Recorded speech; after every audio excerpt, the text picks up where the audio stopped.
Hey guys, DSLR Rookie here, and we're coming to you this week from Scotland. We're out on the west coast and we've got some beautiful Scottish weather. Check it out. Well, yeah, I don't know if you can see, but it's a wee bit wet. Is it always like this? I guess we'll find out soon.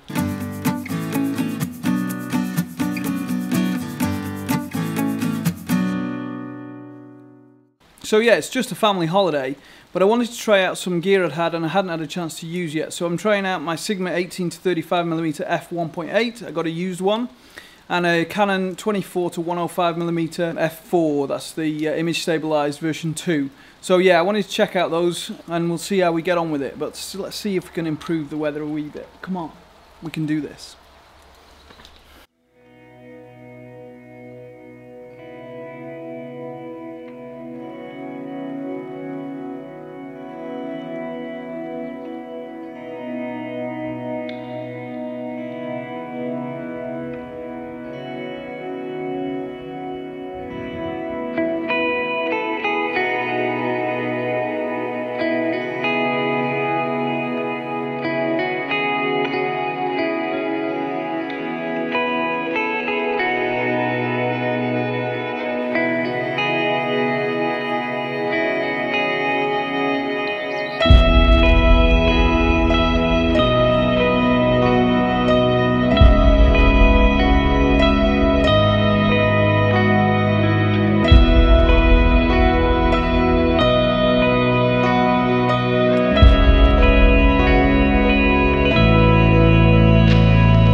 So I'm back home, I've checked out the footage on a larger screen on my laptop and I'm really pleased with it.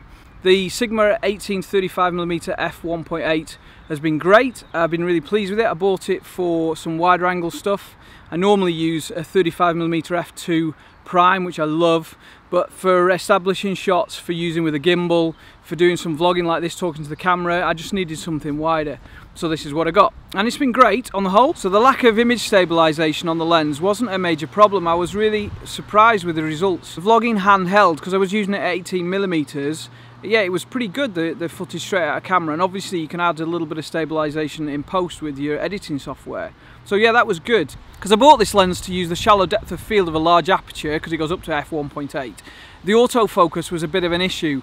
Yeah, I'd try and click on a specific point and it sometimes struggled to lock on, but even when it did, it sometimes would then switch on to a different autofocus point. That was really tricky, especially when I was using a gimbal, because I can't switch to manual for that, and I'm trying to use this shallow depth of field. So yeah, there's some challenges with the autofocus there.